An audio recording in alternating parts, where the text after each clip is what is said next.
I think you both know what we got to start with. Last night, Wednesday, April 26th, Jimmy Butler successfully pulled off one of the most ridiculous playoff performances we've ever seen and took down the Bucks in 5 games, 1 versus 8 seed. How are y'all feeling? It was a legacy game if you've ever seen it on both sides. Yeah. Listen, there's so much legacy talk that we're going to get into it. Oh, yeah. But God, it's so nasty. What Jimmy Butler did was crazy. Mad narratives. Was crazy. Yeah. And it's not even just legacy game. It's legacy series, right? Like, for those who don't know, if you live under a rock, in Game 4, he dropped 56 points and beat the Bucks in the game Giannis came back from injury. And in the closeout game, he dropped 42. And both those games, the Bucks had fourth quarter leads of over 10 points. Yep. And they managed to lose both in a row. Yep. He was I don't want to say by far, but by a good distance, good margin, the best player in the arena. Like, Bro, he was untouchable. In the league. Yeah, he's been the best player in the league this series. Yeah, in the playoffs for sure. Yeah. So to zoom out a little bit, so those who don't know, obviously they came in through the play-in, secured the 8 seed. The Bucks were the 1 seed. I think everybody up here expected the Bucks to make the finals, right? I've been saying had them for winning a the finals. year now. I've been saying for a year now that the Bucks were going to win a championship, and then they pull up like frauds and drop these last 2 games. It's ridiculous how disappointed I am in them.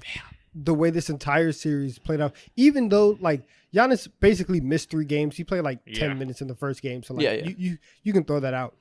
But you go down 2-1, and like you said, to have double-digit leads to start the fourth quarter and blow both of them on your home floor on the home floor in Game 5, and to lose in that fashion is absolutely sickening. That's the perfect word. Thank you. It's sickening from somebody who was lauding their praises for a year now. It's awful. Yeah. Yep. And it sucks is like it's such a complicated series to talk about from the Bucks perspective because, like you said, Giannis did miss 3 games, so in part you can say like that played a factor, right? Like they wouldn't have been down 2-1 if that was the case, but they had 2 chances. And there comes a certain point where even someone like me who is willing to give them not excuses but be as rational as I can and be like, oh, he missed these games. This is the reason he's dealing with a back injury. But at a certain point, when you blow 2 fourth quarter leads like that in back-to-back games with your star there, there's really no excuse. Like that's embarrassing as hell. Yeah, you're absolutely right about that. But not to come to Giannis's like defense, he was hurt. He wasn't 100%. For he sure. was over here getting his ass massaged in the middle of the Miami Heat game over there at that arena. Like he was going through it, and along with going through it, like we all know how incompetent at times of a coach Mike Budenholzer can be. Let's talk about it. Like he's gotten away with so many things, and I just think that like it's just one of those situations where it doesn't matter how bad of a coach you are, your team, your players are him. Oh no, you know? Yeah, he's fired as shit. Like I hate to break, I'll break the news now. I'll break the news to the general public now. Nick Nurse is the Milwaukee Bucks' next head coach. I can promise you that. There's a rare instance where you're gonna find a coach available better than Bud, and he's right there waiting. I'll be shocked if they don't hire him. Yeah, but listen, let's not forget, Miami didn't have Tyler Hero either. Like you can talk about the Bucks being hurt. They've played all year, and they've played well without Giannis throughout the season. And for Miami, who we've all said all season long, they are mid, their offense sucks, and for them to lose Tyler Hero, lose 20 points from him, and it's only going to be Jimmy Butler. Like, he's the only source of consistent offense that they had, and you are still not able, not even to win the series. You can't get it to 3-2. You can't get 2 games in the series. You have a chance with 2 games and Giannis coming back. And so it's like that part right there is the disappointing part. That's the part where you're like, you guys are like fraudulent looking because again, if they don't have Tyler Hero, I know you don't have Giannis, but like all of your attention needs to be on Jimmy, and he still goes out and drops like 98 points in 2 games. Like what are we doing here? What's going on? Not great, man. Let's talk about like specifically how this happened, because I think we all agree it's embarrassing as hell for the Bucks, and it's just the ultimate badge of honor for Jimmy Butler's legacy. Like, absolutely. Oh, I gotta say before we keep going, I have to apologize to Jimmy Butler. I have been every time we talk about take him, your glasses off when you talk. Take my glasses off. Yeah, you have to mean this. Is that respect? Yes, that's it's a respect. Is that a form of respect for Jimmy Butler? Who does that? Who does that? But there's been several times on this show where I've said that, not that I think Jimmy Butler's bad, but I think the whole lionization of playoff Jimmy is a bit overstated. That I think there's something to wanting somebody who provides value in the regular season, consistently in the playoffs all the time. And that I think people propelling him up so high because of these certain games where he goes crazy was like a bit much for me. I fucking changed my mind. This playoff Jimmy is God amongst men. He is Jesus Christ walking on the basketball court. I'm watching Michael Jordan play. I'll never say a bad word about this man again. Oh man, yeah. I was watching that performance last night. Yo, I was asleep and I missed about half of it. I woke up in the third, fourth quarter, and I said to myself, I was amazed, straight up awe. This is what it feels like to watch Michael Jordan back in the 90s. Like, this is the closest experience that I'll ever get to it. You're watching The Last Dance all over again? Yeah, absolutely. And just seeing the way he was dogging out Drew Holiday, talking mad shit to him, telling him, like, I own you. Oh, my God. While he was down. He said that while the Heat were losing. That's a crazy statement. Like, that's just completely unhinged. But he played like that. Like, also, did y'all see the final play? He low-key fouled. He shoved the hell out of Pat Connaughton. Yeah. He fouled. But listen, Jimmy, we're going to let you rock. You did what you had to do. Playoffs. Exactly. It's physical basketball. Let's talk about the specifics of why they lost, right? Because it's easy to just be like, haha, they lost, they suck, fraud. But I feel like it's like very tangible reasons. And like Mo said, Coach Bud's been getting away with a lot. This is his last offense as their head coach, like I said. And it was a piss poor performance. Like, everybody's saying that, but I don't think you can exaggerate how bad of a job and how outcoached Budenholzer got by Spoelstra. So we're talking about Jimmy Butler just going nuts, right? They were not sending help defense at all, helping at the nail on his drives or doing anything to deter him from having the ball before he got to the free throw line and in. It was kind of just like, we're going to play our regular defense and let Jimmy cook.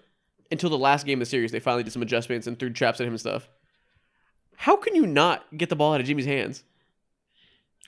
And the game is so much easier for you to do that, especially when you don't have a 20-point per game scorer and Tyler Hero right by your side. Were they scared of Max Strus coming off of a fucking Gabe double teams open? Vincent? What is going on with you, man? The corpse of Kyle Lowry? Yeah. Caleb Martin? Yeah, there needs to be some serious reevaluation when it comes to Bud, how he approaches certain things. They need to pick the hell out of his brain, and if he gives you bullshit answers along with that bullshit performance that he put on, his time has come, and there's no real excuse behind it. But there's also other reasons, like Drew Holiday shooting 40% from the field and 28% from three doesn't help whatsoever. I can't blame him for what do you want Drew to do when he's running around the whole game trying to guard Jimmy Butler? There's no help. You're trying to ask for 200% from Drew Holiday and trying to get the best of him on offense and the best of him on defense when the guy is scoring 50 points, getting anything he wants and has no help whatsoever. Drew Holiday was put in a bad situation to perform on offense, and I understand if you want to say Drew. If you want to say, Drew, you have Jimmy and not expect anything on offense. If you want to go ahead and make that call, then make that call. But you can't do both, and because that's just unfair to Drew. Yeah, and it's not even just the fact that he's out here running around on defense trying to be fucking prime Kawhi either. It's also that Coach Bud's offense was horrific in this series. I felt like I was watching a 2016 team where they see switching for the first time and they're just fucking bewildered and don't know what to do about it. That's how they looked. The Heat did the same thing they did for years now. They do the little wall defense on Giannis drives. They switch all the screens and make you beat them one-on-one. And, most teams these days have evolved and they know how to not let you do that. They slip screens. They get into weird actions that they aren't prepared for. They screen the screener, do things that you can't switch so easily. The Bucks just sat here and made Giannis post up every play, had Drew doing isolations, and just do the laziest, most surface level ways to attack a switch. It was ridiculous. It was so ugly, it's terrible. Bro. It's the reason why he's going to get fired. Yeah, like you said, as he should. And it's so weird because we can talk about Giannis a little bit because in these past two games where he came back, he averaged 32 points, 15 rebounds, and 8 assists. Pretty good stats on paper, right? I don't care about none of that. Yeah, I don't care about none of that. I agree. Because when you watch it, you just see in fourth quarter offense that was horrific. That was throw Giannis the ball in the post and he has to make some shit happen against two defenders coming at him. Yeah. So and he obviously the free throw problem is a free throw problem, but nobody on this team was put in a good position to succeed. Yeah, absolutely. There were so many times there was just so many awkward possessions. Like towards the end of that game last night, Giannis ran into a wall, of course, and he was just stuck in the middle at the top of the key. And the only person who even looked remotely open was Brook Lopez. Brook Lopez can't fucking dribble like that. What do you expect him to do? It's supposed to be catch and shoot. That's what he's about, you know? And so, bro, even like going down to their last possession where Grayson Allen, their best look. Wait, oh my God. I didn't even remember. Bro, they had 2 timeouts going down the stretch, correct? Or at least one. Yeah, they did. And shit like that is very fireable, like offenses. Yeah, it's like exactly the schematics behind it. Of course, your NBA coach is what you're supposed to do, make those adjustments. But the rudimentary stuff is like a big no-no, especially in these huge moments and with the dynamics of their team. Like you have to call a timeout to make sure everyone is set, and he just not doing that is, man, he just doesn't deserve it anymore. Coach Bud is a very good coach when it comes to installing schemes and knowing how to build around his talent. That's why we've seen them be the number 1 defense in the league or top 3 for like 5 years now, with Giannis and Brook having it inside lockdown. Yeah. But in-game coaching, when it comes to your timeout usage, not using your challenge in the first quarter, making in-game adjustments, he is awful. Why would you use your challenge in the first half? Why? What is the point? That's like my number 1 pet peeve with coaches. Yeah, it doesn't make any sense. The only reason why I would think to use is like if your star gets like a third foul or something and you think that you can change it, then maybe use it in the first half, try to save that game. Bud is a perfect, like you said, Isaac, he's a coordinator, right? He needs to be an assistant coach. You can't lead anybody no more. People were talking about Bud getting fired before they won the title in 21. And because they won that, he bought himself a little bit more time. I don't think like you already have a roster that's aging and is still very like win now. You have to make moves now. There's no more time to waste. And Bud this year and even a little bit last year showed like this is what I'm about. This is what I'm going to do.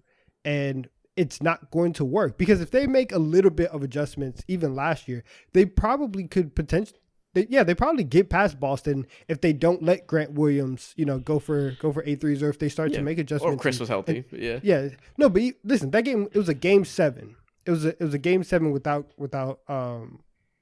Middleton, and so if at any point you start to say, hey, let's put out the main fire that's beating us, which Bud doesn't, he did it last year and he clearly did it again this year. He does not believe in, then he has to go. Yeah, it's weird because there is something to the idea of not letting your opponent dictate your game and doing your game knowing what you're good at.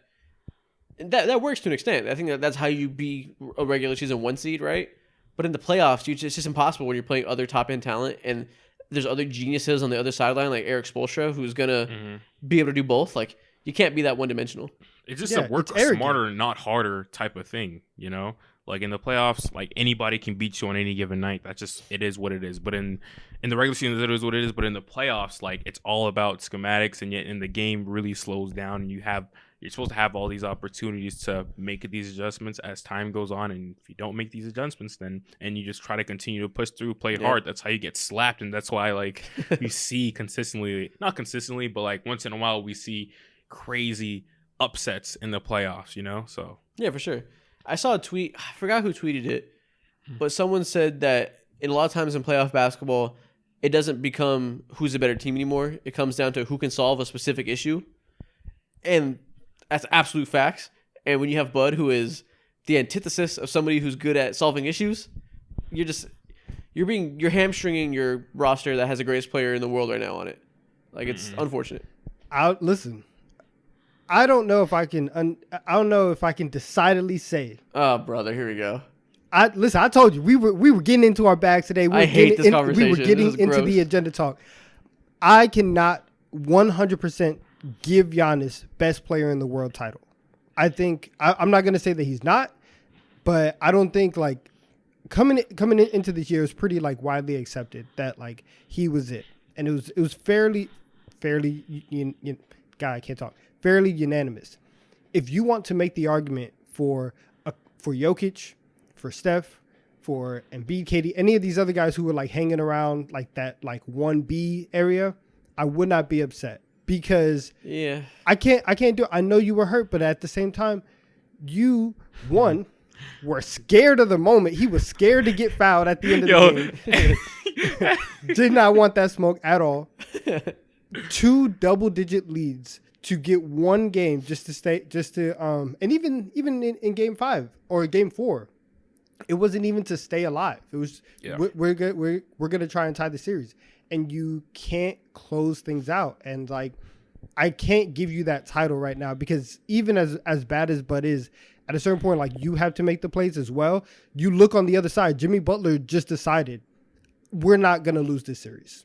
And you had that happen to you, and I don't think that you can be unanimous best player in the world after having this happen going into the summer. Maybe he reclaims it next year, not this summer though. Bro, that vision of him just like being terrified, seeing 2 defenders rushing at him and just throwing it away like that, it just hurts to see. It hurts to see, you know. I feel like, so what you're saying is that, listen, I don't know if he's the best, but I'm not going to say it for sure. I still think he might be. That's generally what the narrative's been, is that, I don't know, but nobody's offering like who they think is the best. So like, okay, you think you're unsure? Well, who's better than him? Like, what changed? You know what I mean? Like, it's such a reactionary thing based on the outcome of one team outcome that I don't, unless you have an option for somebody who you're saying is better, I just don't see the point of having the conversation yet. I'll give you 2 options. I'll take right now. Steph and Jokic. Okay, I mean, sure. If you're saying, are you claiming they're better than Giannis? Are you saying that for sure? Huh? Are you saying for a certainty that you think they're better than Giannis? I will entertain the argument for Jokic. Steph, yes. Steph, yes. Oh my gosh. I would take Steph over Jokic right now. I mean, over Giannis. It's that's just easy to say. If he didn't feel that way 48 hours ago, I don't see any reason to feel the way now. Like, yeah. I don't. Stuff happens. What do you mean? There's more data. He didn't change. It's just a bad outcome. Like, shit happens. Yeah, exactly. Partly because of him. You're right. But just partly. You know what I mean? It's not. I'm not. Again, I'm not. And I don't want to put like this entire series loss on him. He missed 3 games of it, and clearly, like, he was coming back from the back injury. But I also think that if you are like, you look up and you're like, oh wow, like Giannis has 38 points. He's fairly efficient. The one thing that he can't do, he can't make 2 free throws back to back. Like, it's just like. But do you hear how crazy the standards are for him though? Which, like, granted, they should be to make 2 free throws back to back. That's crazy. But I mean, like, we look up and he has an impactful 38 points per game. Not enough. You didn't do good this one play. Like, granted, they should be high as the best player in the world conversations, but we're so accustomed to him being incredibly impactful and putting up incredible numbers no matter what, that we look past that and like say, whatever, that doesn't matter. You got to do this thing. You know what I mean? Like, if anybody else that we weren't used to seeing this freaking freak athlete do this every play and have 32 points in an off night, that would be a different conversation. I want you to win the game though. Like, that's also a big thing. The one game that the Bucks won was without Giannis. And my goodness. The one game he played 2 games and they didn't win a single game. He played 2 games and they had double-digit leads in the 4th quarter and they lost. We just talked about why Budenholzer's brain dead. So why are we also putting this on again? And I'm not saying that both of these losses are 100% on Giannis. I'm not saying that they are 100% on Bud. Everybody deserves blame, but because of that, because of what happens, there's things that happen for everybody. So because of this loss, Bud is probably out of there. Because of this loss, there's going to be conversations about whether Drew Holiday is going to get moved, about whether Chris Middleton's extension is going to get signed. For Giannis, his consequences are, okay, now we're going to have to rethink where you are in these things and like what you actually do. And that's what it is. That's what it is. You're right. That is how it is. I just think the reactionariness of these conversations is so whack because, like, we agree this is a team thing and there's other variables, but then we're still like, it doesn't matter if you played well. We're changing it up. We're just entertaining it just to entertain it. And I just feel like it's so unsubstantive. Yeah. There's a lot of factors to this, and as a whole, I agree with. I think your statement earlier was perfect. Like, if you didn't feel like this 48 hours ago about this player or this team or this situation, then you're being super reactionary. There's a lot of. He literally just called Jimmy Butler, Michael Jordan, and Jesus Christ. Okay, that's different. And I'm the reactionary one. That's different. Are we serious right now? He literally just was like, "Oh yeah, everything that I just said is completely different because of what he's seen over the last 72 hours." What is this? Why am I wrong and he's not reactionary? I was joking. Goddamn. No. Admitting I'm wrong about a guy who's proven this year in and year out, and I was being a hater, is very different than being like 2 days ago. I thought he was great. Now I think he's less great. Like, it's very different. He's done this. Jimmy Butler has done this for years, and based off what he's done in games 4 and 5, you're like, oh yeah, I was wrong. Based 1 on through what 5, but regardless, we've seen him do before. Based on what I've seen from Giannis in games 4 and 5. Now, there's a little bit of doubt. I'm not taking him out the top 5. I'm not taking him out the top 10. I'm just saying there's a little bit of doubt. And I don't think that it's reactionary after 2 games because, again, it's just more data coming out. And now we just have to rethink stuff. No, I agree. I'm not saying you're not being incredibly reactionary, but you're just being like, hey, I'm not sure. Which, like, sure, that's fine. You're not sure. It's a discussion now. Where yeah, I don't think it's I'm more so speaking to the general narrative out there now that's going to be like, oh, no bag. Told you we can't win. Like, it's just gonna be, we're going to be hearing it all fucking summer, and it's going to be annoying. Like 2021 didn't just happen. Like, he didn't just have a 50-point walk-off win to win a championship. Like, we go so back and forth and swing things in these narratives on, like, Twitter and stuff, where it's like, oh, last week he was a god amongst men. Now he's never going to win because he has no skill. It's just like... Listen, I'll tell you something. James Harden was watching that game, pointing at the TV, yelling, I was right. I was right. Like, I told you so.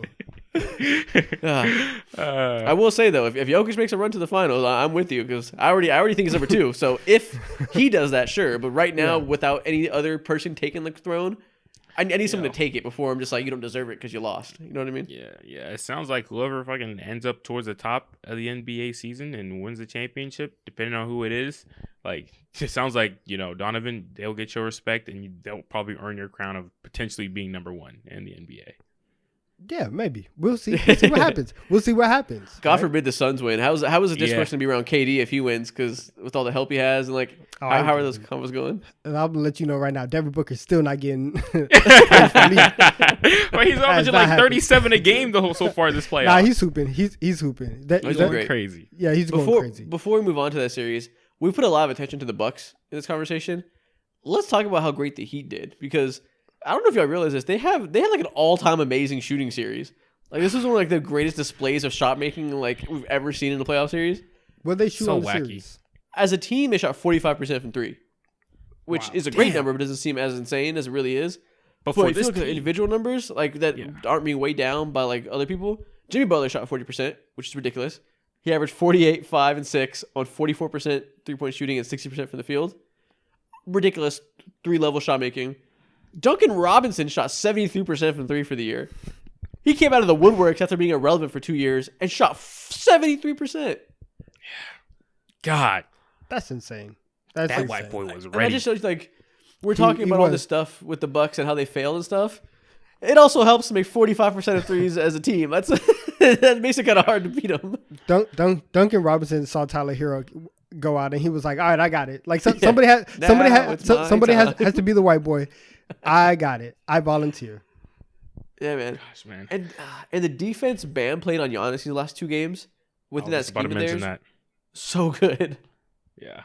Bam, like he was having for the play-in, he was really extremely inconsistent, very disappointing. And as the series ramped up and as he started to get his playoff reps in when the lights are the brightest, he's been a lot better. The other day I called him, like he's prime Kendrick Perkins, but now he's actually playing like the Bam Adebayo that I actually know, going ahead and actually playing defense, super tough defense, the best type of defense you can play on Giannis, bringing the ball up because that's just what he can do because he has that skill set, and then making plays whether it's dishing to people because he's a super talented passer or like getting his own, like that's damn near peak Bam Adebayo, and this is what you love from him. And if the Miami Heat are going to continue to do special things, like I don't want to say it starts with him, but like Jimmy Butler clearly needs that guy behind him. And through these losses, like when they lost against the Atlanta Hawks, he was not that guy. You know, he was unseen. So if he continues this run that he's on and playing with urgency, you know, like the Miami Heat, I don't want to put a limit to them. That's a great word. I like that a lot. We're going to take a quick break from the pod to tell you guys about Underdog Fantasy, the best and easiest way to play fantasy sports online. It's playoff time, and you can win up to 20 times your money in a single night of hoops if you win all 5 of your entries, and it's super easy to play. All you have to do is hit higher or lower on your favorite or least favorite players' entries for the night. And if you sign up today using promo code TD3, Underdog will double your initial deposit up to $100, and that's free money to play around with and make even more entries. So get in on the action today and sign up for Underdog Fantasy. Who are they playing this next series? They play the New York Knicks. The Knicks. Oh, is that right? Yeah. They play the New York Knicks. Wow, yeah, they play the Knicks. Wow. Let's talk about this series. Gritty, nasty ass series. I'm gonna defer to you guys on this. Before we came into it, we all expected the Cavs to win. I think Donovan said in 6. Mo said in 5, which is crazy. No, I said in 7. I said Cavs. Okay, and I said Cavs in 7. Yep. The Knicks ransacked the Cavs. It wasn't even close. I'll let you two cook. Donovan, you go first as the resident Knicks fan, and then Mo, you can cook as the resident Cavs hater because you've been down them all year. I'm not a Cavs hater. I just was not a Glazer like you. That's the difference. Between He said I was a Cavs realist. I was a Cavs truther. Fair enough. Whatever. As a Cavs denier, you can go second and tell us what you saw from the Cavs. All right, Donovan, you go ahead and cook. Okay. Isaac apologized to Jimmy Butler earlier. I think I've already done this year, but if I have not, Jalen Brunson, I am sorry. I was clearly not familiar with your game. Jalen Brunson just dominated. He was fantastic. But one of the reasons why I thought that the Knicks would be able to compete in this series was because of Brunson's isolation scoring and Randle's isolation scoring. Brunson did all of that to an even higher level that I thought. He was great. Josh Hart, the perfect connecting piece. He was so good in everything that he did. Yep. He was helping out, rebounding, and legitimately the star of the show after Jalen Brunson, number 2, Mitchell Robinson dominated. He threw Evan Mobley and Jared Allen around like rag dolls. He got every board necessary. Last night he had 18 rebounds, 11 of them offensive. Between him and Josh Hart last night, they had 30 combined rebounds. That is insane for 2 players, for a guard and Mitchell Robinson going up against the other 2 bigs to grab 30 rebounds is crazy. Mitch had 11 offensive rebounds in the closeout game. 11? Bro, he has double the offensive rebounding rate of Jared Allen and Evan Mobley. One singular man. He was dominant the entire series. Crazy. And it's hard to win, right, when you're not closing out defensive possessions. It's hard to win when the other team gets 2-for-1 opportunities basically every time down the floor.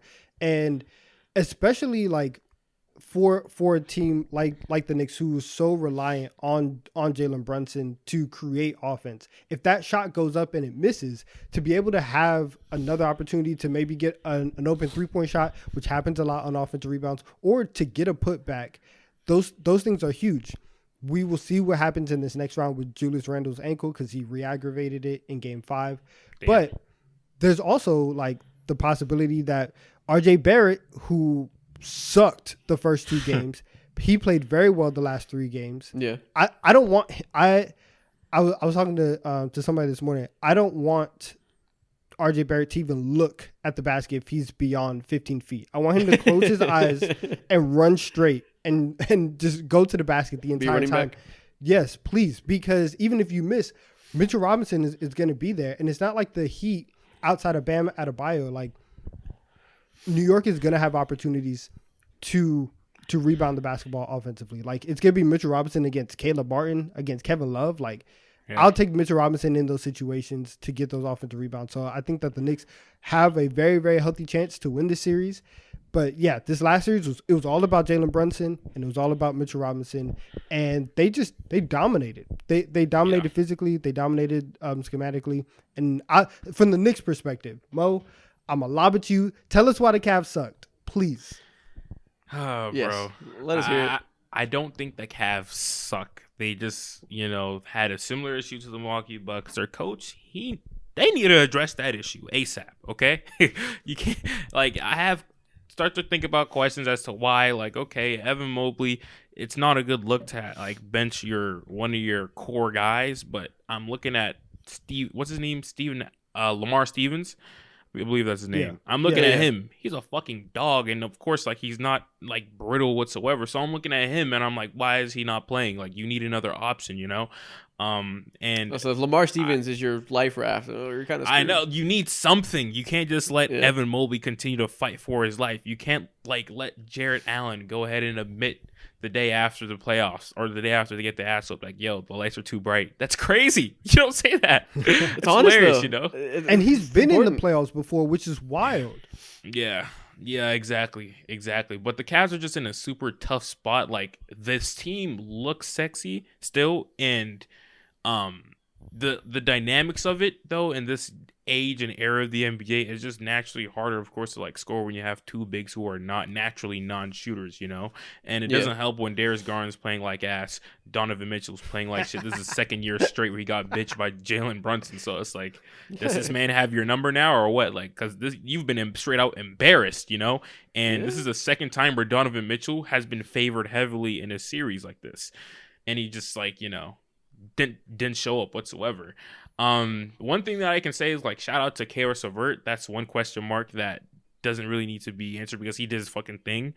They pulled Isaac Okoro. They just did a lot of weird things throughout this series, and I have questions when it comes to coaching, and I also have further questions about Evan Mobley.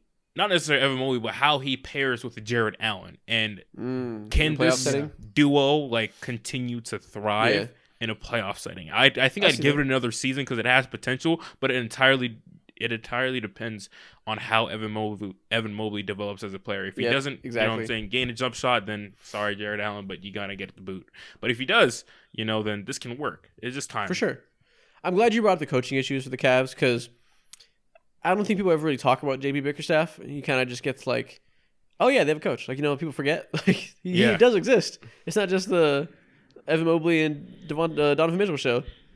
But their issues that we knew they had going into it, which you highlighted a lot throughout the season of why you were doubting them a little bit, was that 3 spot. Isaac Okoro, Karis LeVert, they threw Danny Green in there. They were trying anything because that you can get away with Isaac Okoro as a non-shooter there in the regular season, just regular ho-hum games.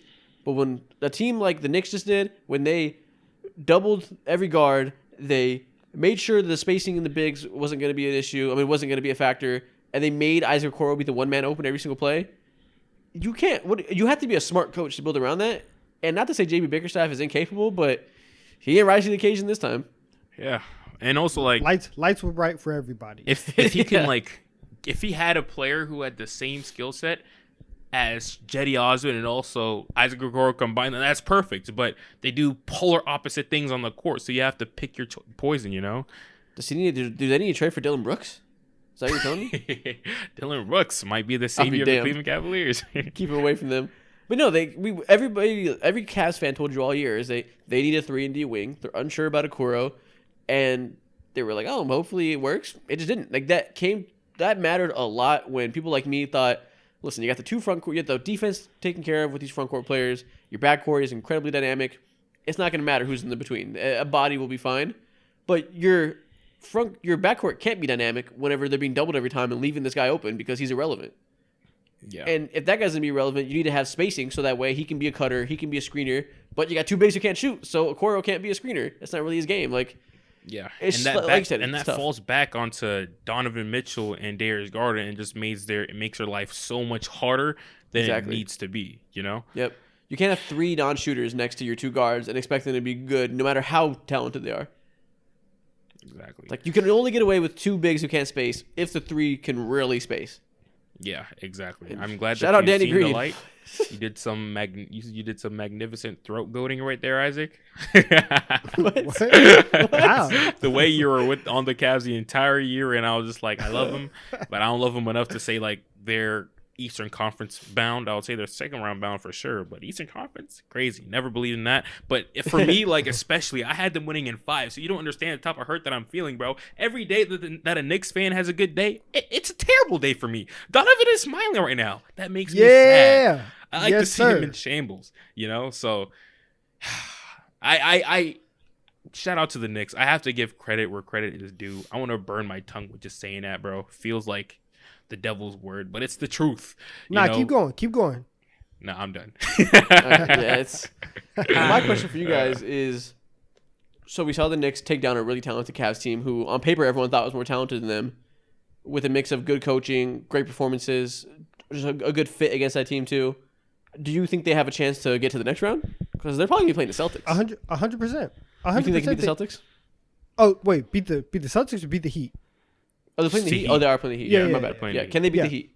Yeah, they 100% have a chance to beat the Heat. Obviously, we're gonna have to see what happens with Randall's ankle. Yeah. Wait, no, are they playing the Heat? Yes. They're playing the Heat. Oh, okay. Yeah, they play them on Sunday or something like that. Because if it was chalk, it would have been the Bucks Cavs. But, okay. Yeah, but both teams were upset. But yeah, they have a chance. If Miami, right, like all they have offensively, like to start their offense is Jimmy Butler. If Tyler Hero is still out, like we're gonna have Jimmy Butler versus Jalen Brunson. All those matchups are gonna be close. I'm not scared of whatever Kyle Lowry has left. I'm not scared of whatever Gabe Vincent can give Miami. Like New York has a legitimate chance, even if I think if Julius doesn't play for a majority of the series, it'll probably be longer, like a 7-game series. But if he does, they could potentially pack this up in 5. Bro, I forget about Julius. With no Julius? Oh, so if they have Julius, they can pack it up in 5. I don't know. Yeah. I feel like for the type of team, I haven't thought about this at all. This is the first initial thoughts of this matchup because for some reason I thought they were going to be playing the Celtics. I didn't look at the bracket right. I don't know if they have an answer for Jimmy. I don't. Firstly, there's that, right? Like one-on-one, obviously they don't have a body for him. You don't have to, right? You can do smart schematic stuff to throw doubles at him in the way that the Bucks didn't. But I feel like it's not a good Randall matchup, right? With Bam there and with the style of defense they play that can shut down Giannis, I don't really see Julius feasting against them. Do you think Brunson alone could drive the offense that much against a pretty good defensive team? Yeah, I do. I think he can. I think they might be able to speed Miami up a little bit and get into transition. And I think Josh Hart will be able to eat a little bit in transition. I think Quickly is going to be able to get off a little bit more. He didn't have the best series. Yeah. So I'm expecting a little bit of improvement from him. So for the other guys, I think there's room for improvement and there's a level that the Knicks can still go to in this next round. Do you foresee Mitchell Robinson doing that good against Bam? Like he bitched the Cavs bigs? I don't know if I see that. No way. 0 chance. I think he's gonna do good, but like I don't think he's gonna like have an insane series like he did last series. It like it said, it depends on how like Julius Randle is doing, because if Julius Randle's by his side, then he has a lot better chance of fulfilling his job and going on not this upward trajectory, but just like doing what he's supposed to do. So they're gonna make Jalen Brunson's life hard. Yeah, they're gonna make Jalen Brunson's life hard, but I feel like Jalen Brunson, his game is just built for the playoffs. Like he's hella physical, thrives off contact. His off the dribble shooting is like that. Like there's no real plan to stop him because he can get it from anywhere. He's another player that you should add to your playoff proof list. Yeah. The Heat force you to beat them one-on-one, and Jalen Brunson's a good one-on-one player, so you could see that not being the worst matchup for him, unless they throw Jimmy on him, which would be tough, which I'm sure they'll do here and there. Yeah. But yeah, we'll see. I'm sure he would do that. It's going to be a great season. It won't be shocking. They're all getting cooked. They're all getting cooked. It doesn't matter. Max Streets isn't going to know what hit him. Oh, bro. Whatever, man. Let's move on to the Western Conference, the other series that we saw get wrapped up. The Suns packed up the Clippers in 5 because Kawhi Leonard's knee failed him once again. That's such a shot to the heart as a Clippers fan, bro. Yeah. Feel sorry for meniscus injury. He missed the final 3 games. After first 2 games, last episode, we were like, oh my God, Kawhi's like maybe a top 3 player in the NBA again. The load management worked. The day after we came on here and said load management worked, he was out for game 3. We're like, fuck, here we go. Next day, out for game 4. 2 days ago, out for game 5. Series over. Yeah. And then that's when they revealed the meniscus tear again. Yep. So it's like, now, bro, like the Clippers Man, listen, I know we like to make fun of the Clippers a lot like everybody else. Kawhi Leonard is so fucking unfortunate. Like, that sucks. Like, it's not like he was young Steph Curry, had a lot of ankle issues that are easy to re-aggravate. He has a degenerative knee, and I think this meniscus, I think I saw reporting, was on the other knee. You know how just unlucky that is? That it just keeps happening? That he just keeps getting knee injuries? Wow. His knees just go they go back and forth deciding which one to fail him every year. It's always something. And we're just the thing that bothers me is whenever we see just great players or great teams be robbed of their potential from unfortunate circumstances such as injuries. And I just feel like we're being robbed of such an all-time great career with Kawhi. Absolutely. And we're going to talk about what they got to do next and how embarrassing this era is, but it just sucks for him. It's tough. Sucks for him, bro. It's tough. It's tough for everybody because because Ty Lue, after game 2, they asked him about, Kawhi playing over 40 minutes, and he's like, this is why. Like, we want him. He said this is why we load manage so that he can be ready. And it just, at this point, there's nothing that you can do in the regular season. I don't care if Kawhi played 20 games in the regular season. He's going to come into the playoffs, and I would be expecting for him to get hurt. And so it's like, moving forward, I don't know what you do with him. You keep your fingers crossed and hope you get a good run where they stay healthy. That's all you can do. Yeah, absolutely. If they didn't have a new stadium coming, I would try and trade him. I can't live like this, right? Like mentally, if you're the Clippers, I just can't keep getting myself up and saying like, this is the year he's going to stay healthy. This is the year. And then wait until April and then his knee blows out. It's just too much. It's too much. It hurts my heart too much for me to keep on like this. Shit. Yeah, I can live like this. If you're telling me he giving me 34, 54 and shooting 60% from 3, I need it. Like, I'll wait. I'll be ready whenever you're ready. Please. Like, this is generational basketball I'm witnessing. And like but you're never going to see it. You have to swallow. You will never see it past April. But see, that's the thing. So we've known his injury issues. He left the Spurs because it was mishandled.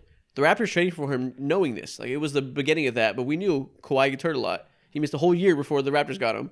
And what happened? They got lucky and they got a season of him where he didn't get hurt. Well, he did get hurt in the finals run, but he's managed to drag his leg through it and win the championship.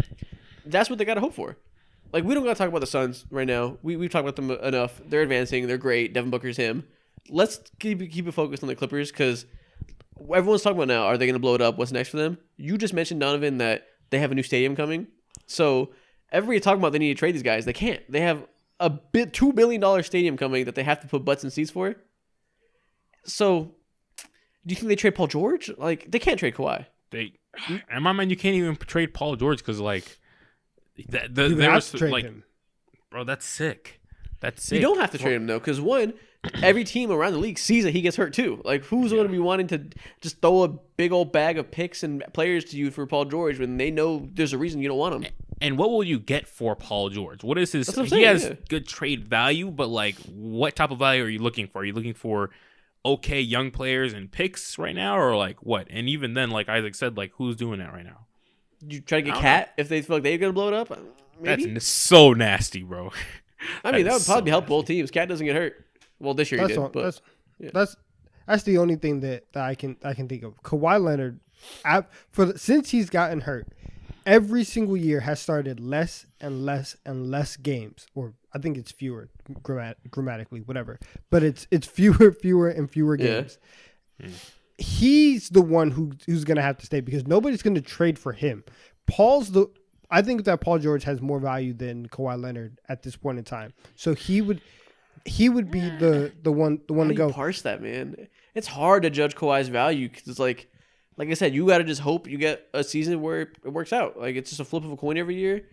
Lately, that coin is not flipped well for them. Though. It's not. You keep saying it's a flip of a coin. It's not. We haven't seen it. Like the last. That was 4 years ago. I agree. It sucks. This postseason, he gets hurt. The last postseason, he got hurt. The postseason before that, they were in the bubble and he blew a 3-1 lead. And then we get back to Toronto. It's like there's nothing.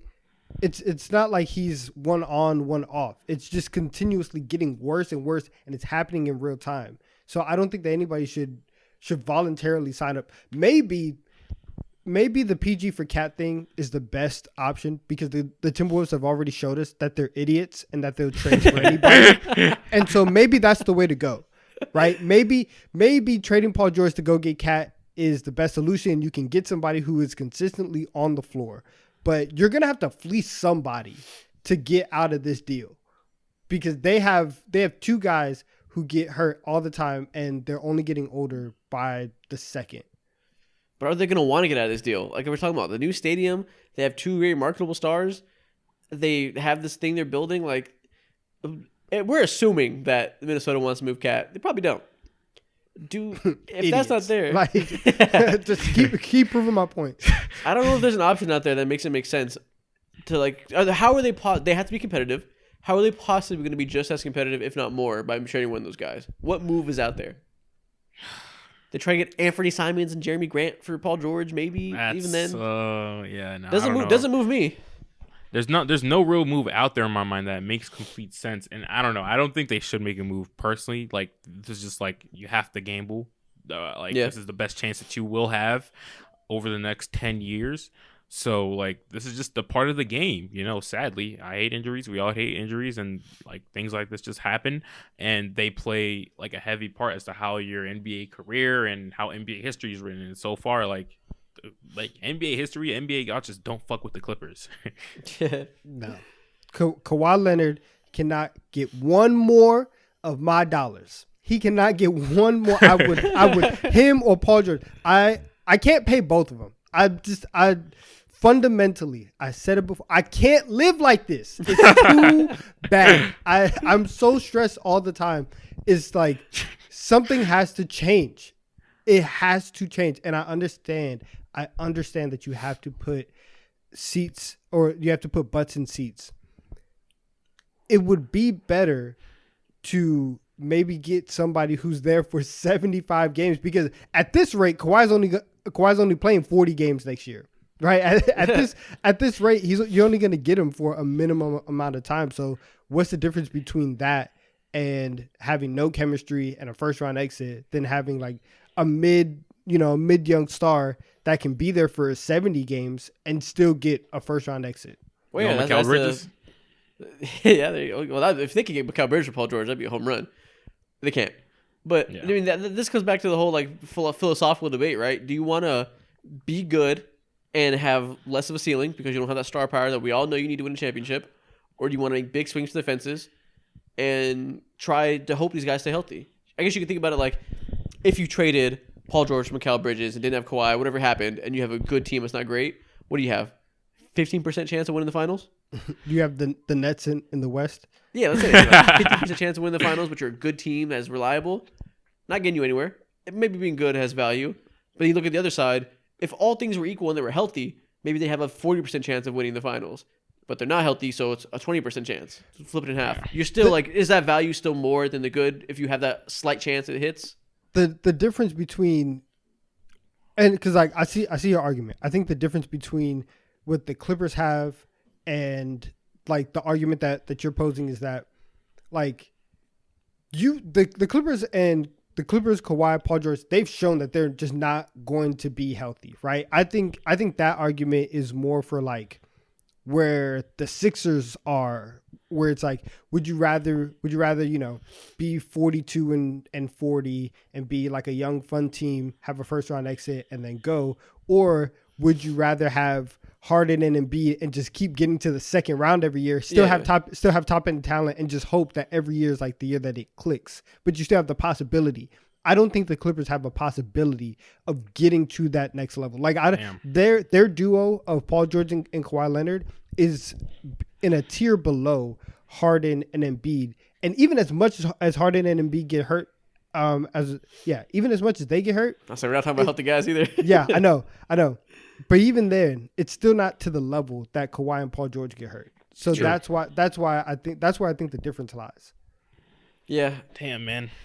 It's tough, man. It just sucks the position they're in. Clippers can't have shit nice, bro. It is what it is.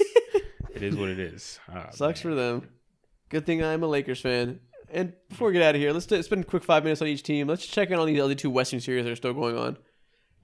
The last time we recorded, the Lakers were up 2-1, I think, against Memphis.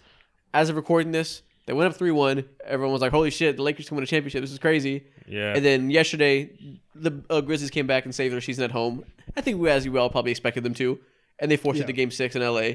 So Lakers are leading 3-2. How are you feeling about this? Are you still confident in the Lakers?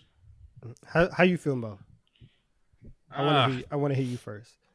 When it comes to the Lakers, like, I just get so sad because I just see LeBron slowing down like shit, you know? And of course, age has to do with it, but also the injuries. Like, I don't know if he's like 110% healed, and it's clear as day to me. I say that. I know he's not 110% healed, so like the Lakers just look like a different team every other day, and it just depends on like, okay, you pretty much know-ish what you're going to get from LeBron. You pretty much know what you're going to get from AD. Who's that third guy? And as of late, it's been like Rui Hachimura coming off the bench here and there. First 2 or 3 games, he's been going crazy.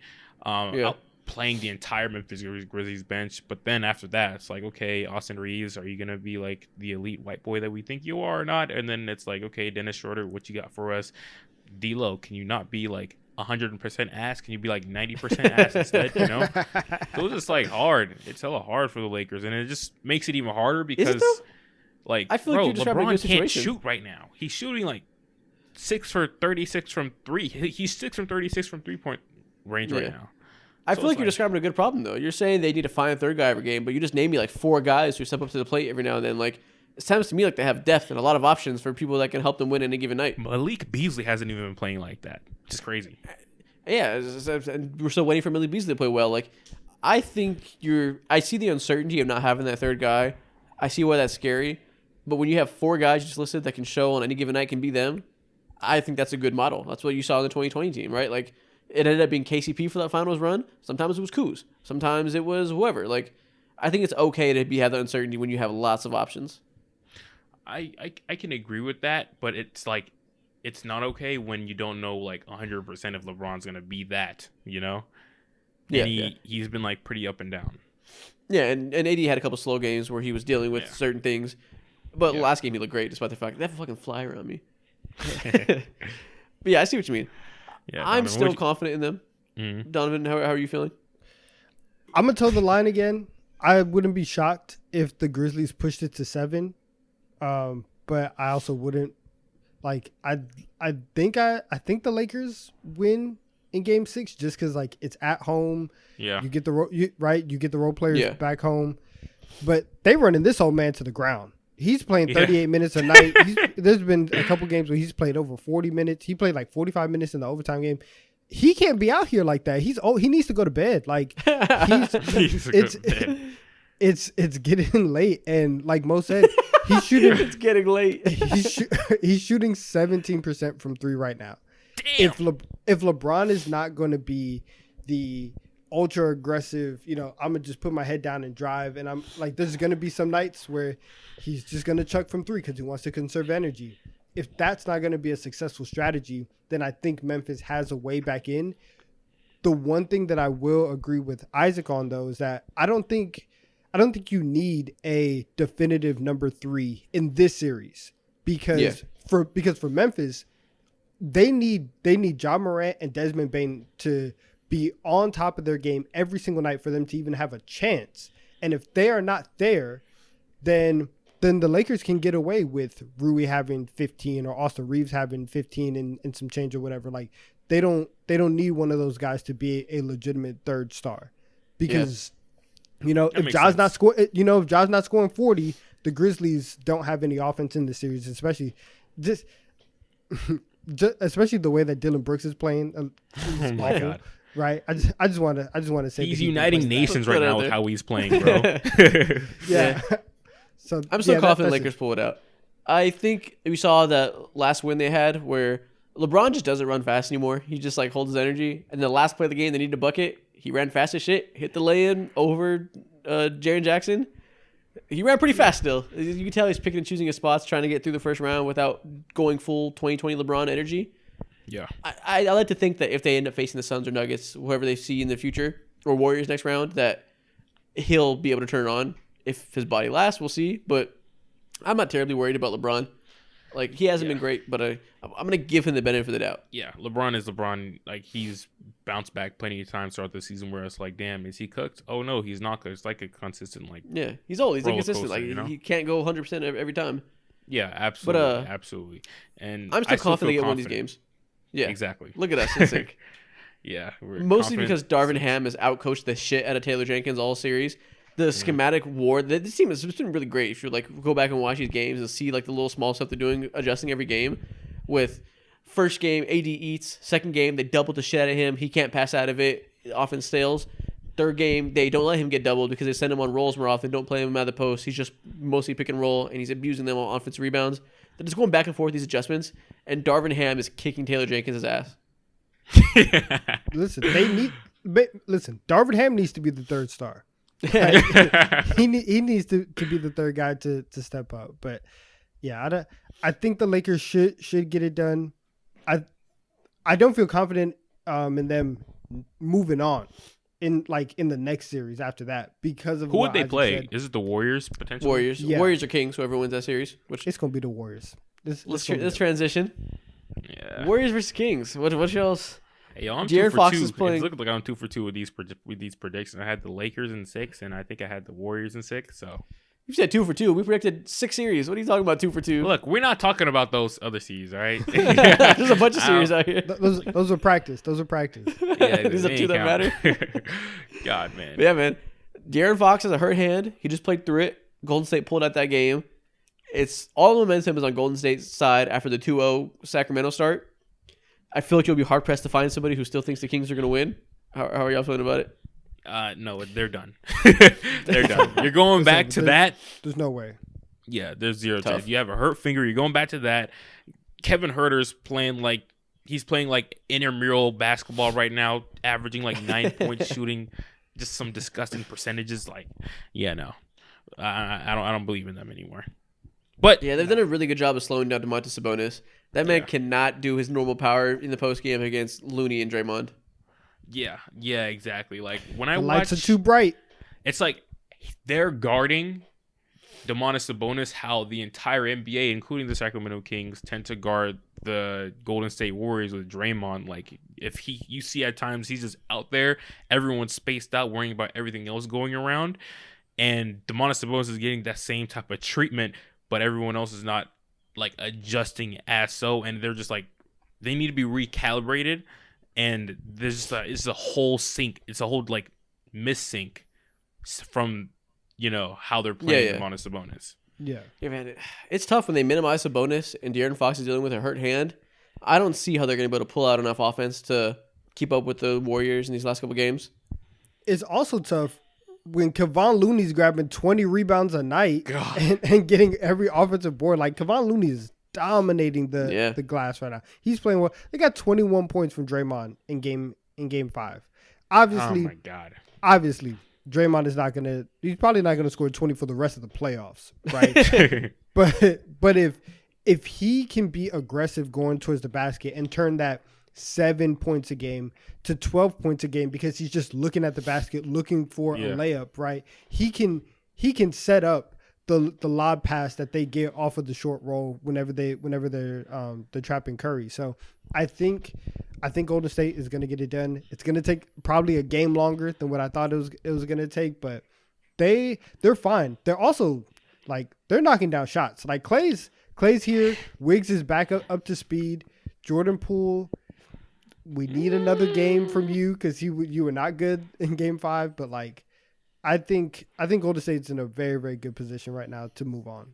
What did I say? Warriors in the 6 or 7? Did I say 6? I think you said 7. I don't know. I can't remember. I believe 7 though. Either way, I think we all thought. I don't know. I think one of you predicted it would be like an ass whooping, but I think thought it was going to be them in 5. Yeah, but I think most of us thought it would be a long series, but Golden State would pull it out after that scary start where it looked like they were getting their teeth kicked in. It feels like things leveled back to normal. Yeah, when people were saying that the dynasty was over.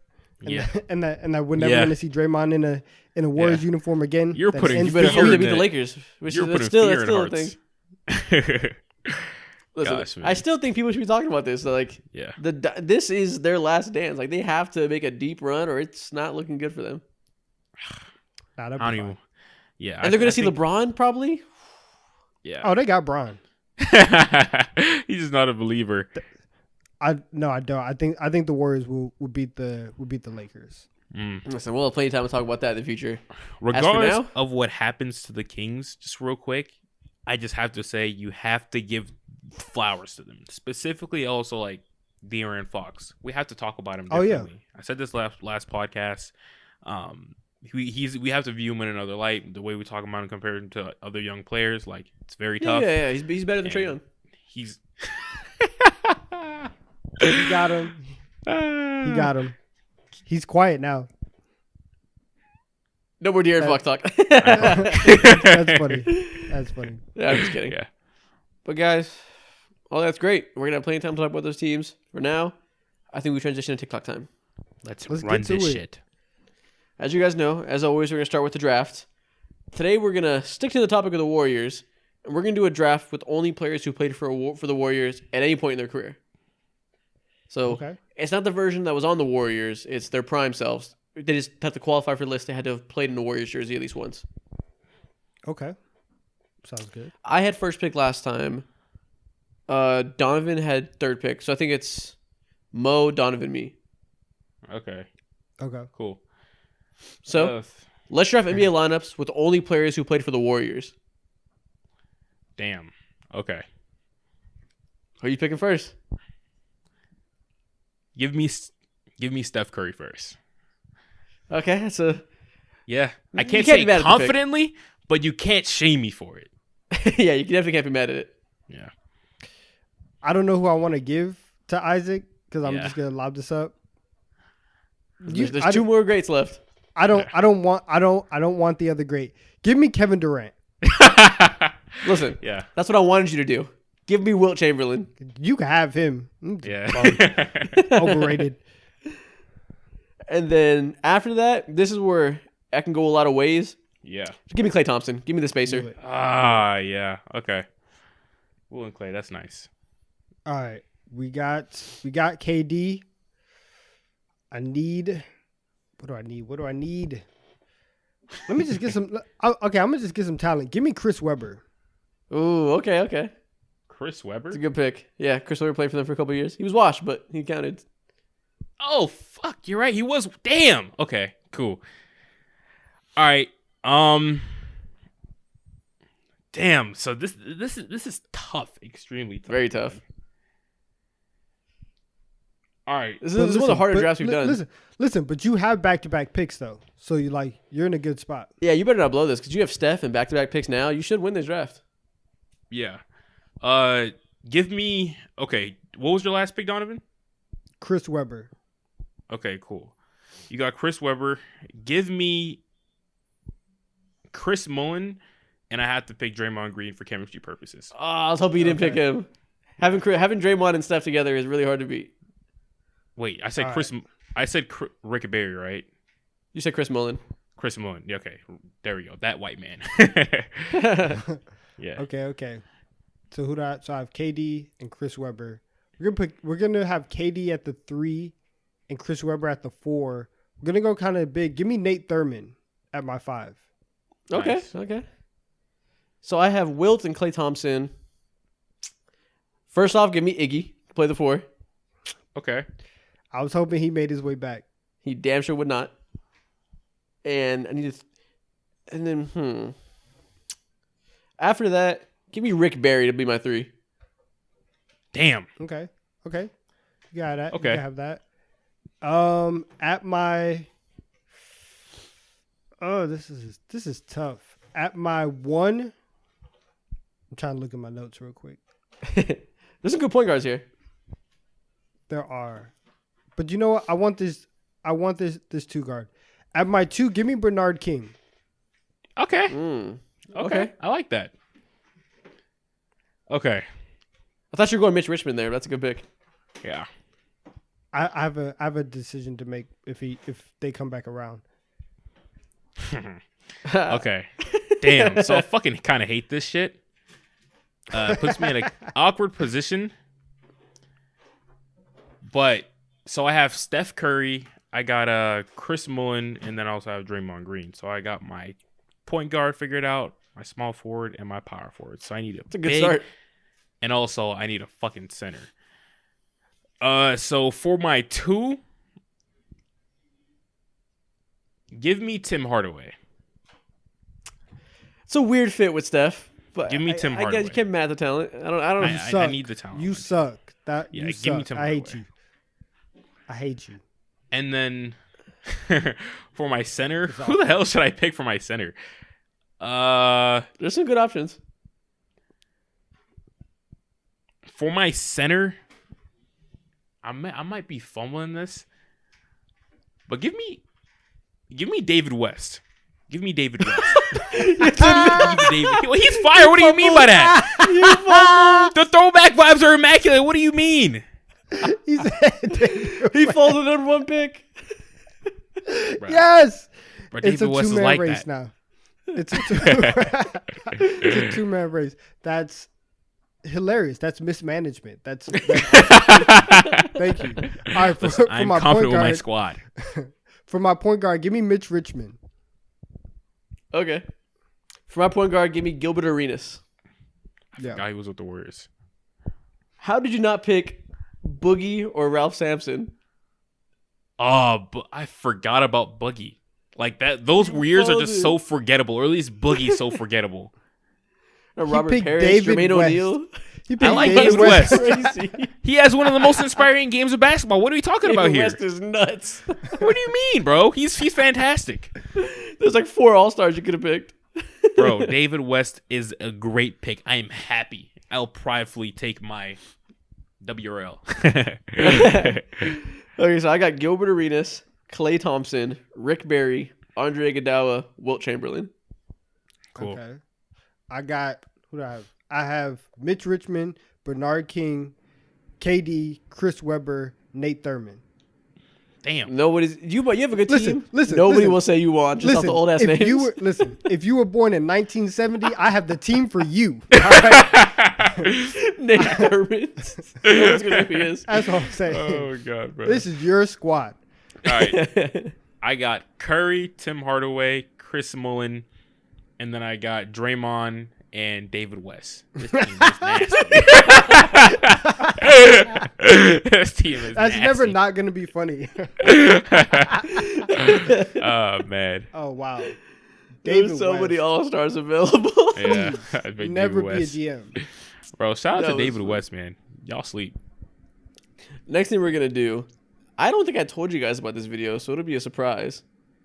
I'm going to send you guys a picture of 6 players, and we're going to talk about what these guys look like they would do if they weren't basketball players. Oh, yeah. Okay. You for sure did not tell me about this. Yeah, this I this man forgot. threw a wrench in the plans. What does this NBA player look like he would do if he wasn't a basketball player? First off, Joe Ingles. That is a middle school math teacher if I've Yep. ever seen Yep. one. Yeah. That is a math teacher. That is a woodshop teacher. Yeah, he looks like one of the coolest teachers either in the entire building by that, too. Oh, yeah, he cracks mad jokes. He's hilarious. He cusses in front of the students. I can just Absolutely, tell. bro. Good vibes. Yeah. Good Great vibes. Lives a vibes. happy life. Great man, bro. Top tier. Next up, Russell Westbrook. He's saving lives in the sewers. He's- Yeah, that's what he looks No. like. Russell Westbrook Nah. in another life would 100% be a physical trainer. He would 1,000% be I wearing a was tight thinking that. polo, be motivating people in the gym. I can see it 100%. He's either that or he's a nurse. I like A either Ooh, nurse? a one- nurse. I can see A that. nurse. That buff ass why? nurse. I can see it. Yeah, you put some scrubs on Russell Westbrook. That's a nurse right there. That's an RN. Yeah, I Oh can no, see it. man. Yeah. Yeah. No. That that hospital looks like malpractice. I'm good. On that. All right, next up, Jordan Poole. He's working at PacSun. I'm not gonna lie. Jordan Poole looks like such the quintessential Gen Z basketball player. I Yeah. can't imagine him doing anything else. Yeah, I just imagine him like AAU ball, fucking like work. If he's not in the league, he's continuously working his way to the league. And he probably works at Foot Locker in his off time, to be honest. No, if he wasn't a football player, if he wasn't a basketball player, he would be an actor playing a basketball player in an ABC Family show. God, man. He looks the part. All right, Kevin Durant. Low key, he kind of looks like a gym teacher. I could see him as a gym teacher. Gym teacher. Yeah. I feel like Now listen, the one thing that like throws me off of that, all of my gym teachers were big, right? He's clearly not elastic bellies. I feel you on that. which is crazy. Enough of that. I think Kevin Durant looks like he would be an R&B singer in another life. Really? You ever see those pictures of him with the... Mo was not with that. Yeah, no. I was not. Wow, really? Bro, you ever see those pictures of him with the beanie and those long pants? Marvin Gaye. We put them side by side. 70s R&B singer. Yeah, no. When I see KD, he kind of looks like a cool ass bouncer who will let you slide if you slid him a 10, 20, a 30 ball, whatever it is. He just looks super cool, mad chill, you know? And he serves za on the low too when it's like on his off time. So that's what he looks like to me. That's hilarious. All right, Gordon Hayward. Oh, so you trying to get us in trouble here? Yeah, nah. you trying to get us in trouble here? Yeah, Gordon Hayward. You know what? Fox News. He works at Great Clips at Sports Cuts. At sports this Clips. man is whatever it's called. This man is your Republican correspondent on Fox News. Talking about all the... You hit it on the money. Oh my God, you're in your bag right now. Yes. Like, yeah, he looks like he's just serving out this distasteful takes on Fox News every Monday at 4:00. Yeah, he looks like he's on the TV riling up old people, getting them mad at Starbucks cups or something. Him and Will Kane have a podcast. Oh God!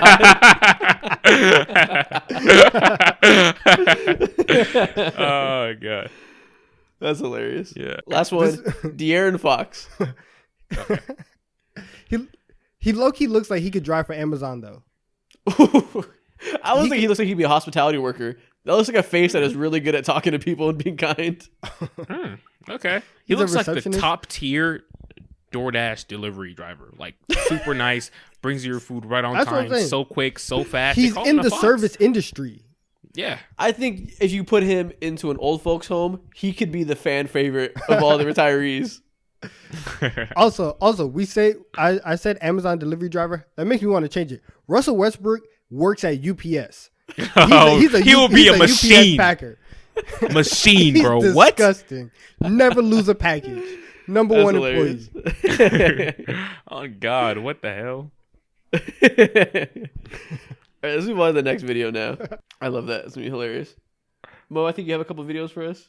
Yeah. All right. So first up, we're gonna play this game. We're basically guessing their all-time teammates. You're gonna guess the player by their all-time teammates. All right. Love it. So let me go ahead and get the hook ready. Ready? Cool. Guess the player by their all-time teammates. So guess the NBA player. Yeah, guess the NBA player. Guess the NBA player by their all-time teammates. Okay, let's go. Ready? You got it written down? All right. Yeah, so at point guard, there's Kyrie. Shooting guard, Jimmy Butler. Small forward, KD. Power forward, Tobias Harris. Center, Joel Embiid. Center, Joel Embiid. So it's somebody from that 76ers team. Is that James Harden? No. JJ. But first I was JJ Redick, but he didn't play with Kyrie. Who else was on that team? Wait. You said Kyrie. Who's the two guard? Kyrie, Write this down. Jimmy Butler. Send me the GM. Oh, Jimmy I'll send Butler. it to you. Kyrie, Jimmy Butler.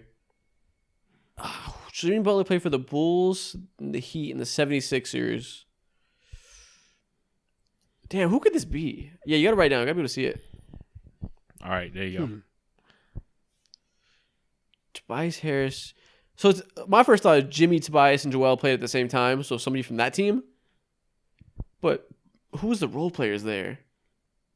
Let's think about it. Oh, is this Ben Simmons? Yeah, easy. Y'all took way too long to guess this. Way too long. Yeah.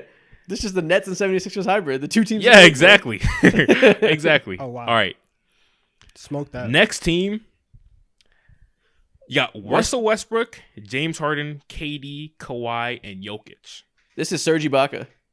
No. Good guess, though. I think this also applies to Serge Ibaka. You are... Serge played with Jokic? No, he plays with him now. He's on the Nuggets. Serge is on the Nuggets? I think so. Oh, All right, let me I didn't even think. know that. But no, it's not Serge. Westbrook, Okay. Harden, KD, Kawhi. Let me think backwards from Jokic because he has the least amount of teammates. Jeff Green? No. Okay. I feel like that Loki. Jeff Green's playing with everybody, so probably Yeah, him too. yeah. I wouldn't shame you for that whatsoever.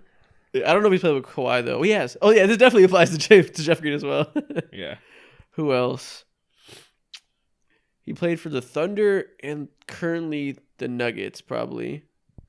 It's not KCP. Not Jamal Murray. Who's out here playing with Jokic, man? It's gotta be somebody older because he played with the Thunder probably. Yep. Huh? Keep on keeping on. DeAndre Jordan? No, that's not a bad guess at all, though. You're on the right path. Okay, it's a big man probably. Let's relax. Perk never played with these guys. Perk. I'm just thinking about big men who are on the Thunder. It's got to be a role player because all of Jokic's co-stars or like relevant players are young. Wouldn't have played with KD, Westbrook, and Harden. But they also played with Kawhi too. Yeah. So it had to be a Raptor, maybe a Clipper. Who's on the Nuggets bench? Who's out here like that? Who did he trade Bones Highland for?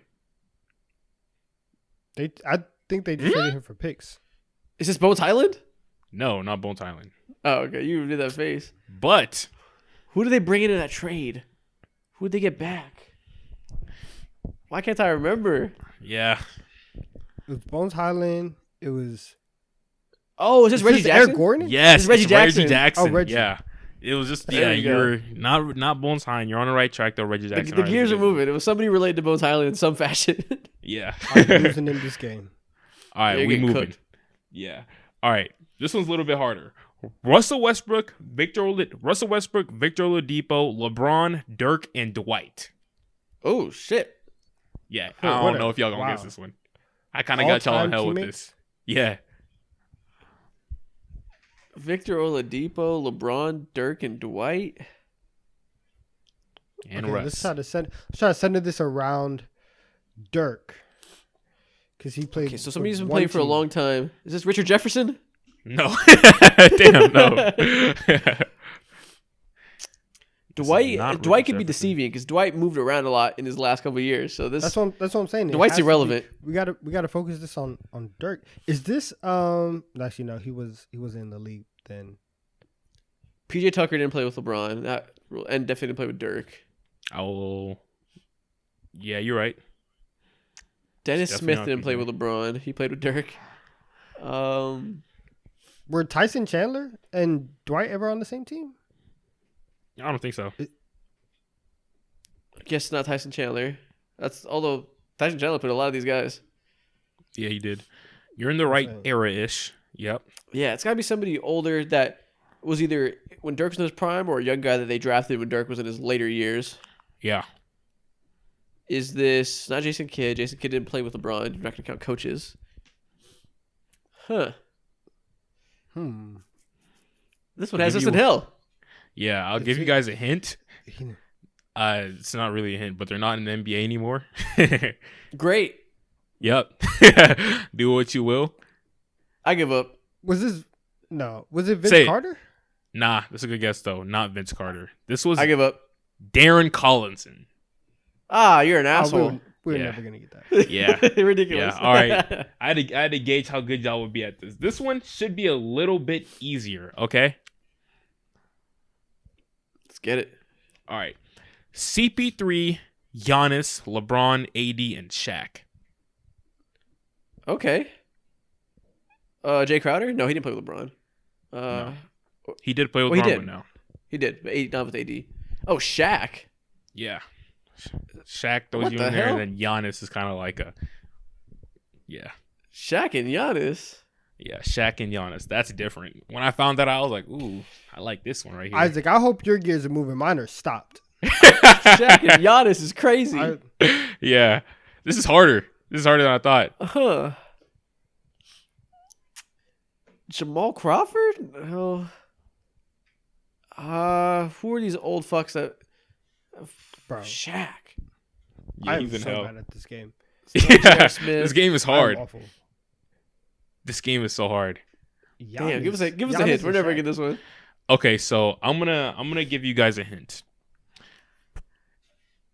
All right, this player, Say it. he's in the same vein as whatever you think RJ Richard Jefferson is. He's in the same vein as that. Okay. That was the most clunky hint I've ever heard. Yeah, I don't want to give away too much. It's pretty easy to guess. What is this, like Matt Barnes or something? No, you're in the right track though. Okay, so He it's early played the 2000s four. wing. He played He the what? four. Played the Played four. the 4. Fucking Robert Ory. I know it's not him. Played with What is this, like? Giannis. This must be a young Giannis. Yeah, you're on. Who was You're on on those track. garbage Giannis teams? Yep, I don't know. young Giannis. He's gonna pull out David West. Nah, I wouldn't do y'all like that. Nah, I wouldn't do y'all like that. Young Giannis. It's young. It has to be young Giannis and old. He won a Shaq. championship in the last few years, obviously. Oh, he was on the championship team with Giannis. Oh. Whoa. I'm not saying necessarily with Giannis, but he just won one. All right. So who are the old ring chasers? I don't like this game anymore. All right. Okay. I give up. I give up. He Who was is on it? the Lakers team, the Lakers championship team. Is it Rondo? No, I don't blame you for that. Rondo was never on a team with CP3. Oh, yeah, duh. He played on both LA teams. He's a wing. What is this? Like, What? man, who is this? Who is this? Jared Dudley. Jared It's Dudley. another bald. It's an egghead. Yeah, he was in the same Damn. light skin and he's bald as fuck and he was an Damn. alright player. It's a good game. Okay. Yeah, I gotta make this game a little bit easier. All right, let's save the other two because we're running low on time. Yeah. That was good. I like those. This man picked Jared Dudley. He ain't having it. Got our Yeah. ass. All right, what's next on the video docket? That one kicked my ass. Yeah. Oh, You want me to do my other two or you want me to save them? Oh yeah, do the logo thing now. Oh yeah, let's go ahead and do the logos. All right. Let me do the hook. All right, y'all, audio listeners, we're about to do a logo test. So these logos will be popped up on your screen as I send them to Isaac. Okay, so here's the hook. He's not telling us what it is. He's gonna show us an NBA logo and a variation of it, and we gotta decide which one's the real one. So like Exactly. the Celtics C might be backwards or something like that. Exactly. Or the colors may be wrong. You never know. All right, Yeah. so which NBA logo is the real one? Cool. Let's hit this. The fuck is wrong with my laptop? I hope All right, I'm there we better go. at this one than the last one. You gotta be. You were terrible with the last one. All right, for Oh the well, this one's first obvious. image- All right, It's the left one, clearly. the first one. the first one? Yeah, that Yeah. thick ass yellow stripe. What is this? Nice. What is this Microsoft Paint shit? Nice. Cool. Okay, easy one. All right, Did you Donovan? make this on Microsoft Paint? No. What the fuck do I look like? No, what do I look like? Oh my gosh. All right, cool. Easy. Let's go to the next one. That's hilarious. This one looks so bad. I know. Had to start easy. This is also the The- first one. The first one, yeah. Nice. Okay, the First first one one. gets Y'all on a roll. All right. What about Yeah, that this one? Ellie's been red. Okay, San Antonio Spurs. What's the difference here? Huh. Dang, wait, I haven't gotten it yet. This looks like the same picture twice. He hasn't gone yet. Hold on. But yeah, Okay. continue. Wait, I'm here. This Okay. is the same picture twice. No, it's not. It's definitely not. Oh, it's in the spur at the bottom. Is it the second one? Does it have the black dot there? It's the second one. Correct. Let's go. W. That one was way harder to see. Yeah. W. All right. What about y'all are running through this shit? What about this one? So I like this game. This is my bag. That one was super easy to miss. Cavaliers. Okay, where is this difference here? All right, let me see. First one. I feel like I'm Second looking at the one. same picture again. Oh, it's in the sword. It's the second one Yeah. with the line. It's the second one. W. Correct. Y'all are monsters. All right. What about Do we know any this one? logos? OKC? OKC logo. All right, wait for it. Oh, it's the first one. There we go. Those yellow ass stripes. What is that? You agreed on it? These? Where are you getting these? Bro, don't worry about where I'm getting these. Off of Reddit? I'm not right now my supplier. All right. Last one, I believe. This is a little bit too easy, but what about this one? All right, What wait could on this it. one Wait be? on it. The New York Knicks. Okay, I'm gonna be hurt. Where is the difference? Yeah, what am I looking at? Yeah, spot it out. Oh, it's the second one. Oh, it's the gray or orange in the background. Yeah, it's the gray one. Yeah, it's the second Yeah, it took you a little too long, Isaac. I guess it blends in. Yeah. I know my team. Yeah, that was for you. But yeah, That was that's good. it. We got one more video before we get out of here because I have to use the bathroom like always at the end of these shows. And I gotta Next go to a video- Hawks game. Oh yeah, comment. Go to the Hawks game. If you're still here, comment. Go to the Hawks game. Next thing we're gonna do is we're gonna do a tier list, which you've been doing a lot, and you guys really seem to like it. This time we're gonna do a tier list of championship teams. That should be fun. Over the last few years. Perfect. Yeah, over the last decade or so. So, let's put these NBA championship teams into a tier list. Yeah. Let's put these NBA championship teams into a tier list. Let's do First off, the 2017 Warriors. It's easy S, right? Oh my S tier. God, that's the greatest team of all time. S. No one's Okay. stopping that. I agree. I just want to make sure we knew what the S bar was at. Yeah. How about the 2016 Cavs? Are they That's A? tier? That's an A. A tier? That's an A. Easy. Yeah. Easy A. That's They're gonna not be hard perfect, to get back in that S tier. but that version of LeBron and Kyrie is insanely hard to stop. Yeah, I mean, I don't think it'd be crazy if you said S, but I'll Yeah. go A. Yeah. The 2019 Raptors. That's it. That's I an want to A say tier. A. Wait, That's you said- that's an A tier. A tier? Yeah. Okay. I could Okay. see some of these going B because they played a hobbled Warriors in the finals with injuries, but I think that team was amazing, so I'm gonna go A as well. Fair. Yeah. A for the win. The 2021 Bucks. That would be a B tier. I think that I might be a think- C tier team. Okay, cool. Compared Listen, to other I'm finals cool- I'm teams? cool with that. That team I had, think I'll go B. listen, if we're comparing them to other finals teams, that team had like a bottom 10 offense in the playoffs. They were not an elite offense by any means. I think you line them up with the 2019 Raptors, Kawhi is gonna do something to that team. Along with Mike Budenholzer coaching them, yeah, you might be right. Yeah. Great team, but compared to other championship rings, gotta be a C. Yeah. The 2014 Spurs. I Oh, think that's I an mean- A. That's at least an A. Is that an S tier? They were an I elite. think they were I think S tier. I think S tier. Nobody has ever won the finals by a bigger margin than them. They have the And they biggest destroyed the biggest Heat. win margin ever. That's crazy. Yeah, they Damn just beat they dismantled LeBron's most talented roster, arguably. Yeah. Maybe they should be S for that. Yeah, I'm gonna go S tier. Yeah, let's do S. Let's give Love them it. their respect. Last up, last year's Warriors team. I'm gonna go C. It's B or Is that- C. is that Do they just- disrespectful? I want to say C. No, I it's- want to. It's B or C.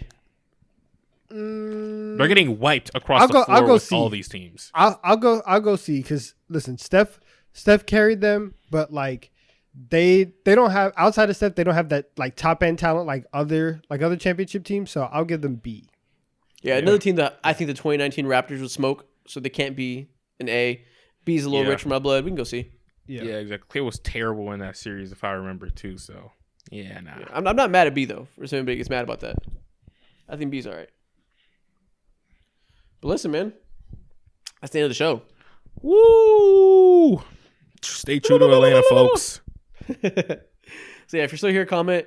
Mo, go to that Cavs game. I mean, go to that Hawks game. Actually, no, don't comment that. I changed my mind. No, they tell actually them, should. tell them the Hawks suck. Comment Hey, the whoa, Hawks whoa, suck. whoa, whoa. Yes, This sir. is the war. Write that down. Show's over. This is Write the that war. down.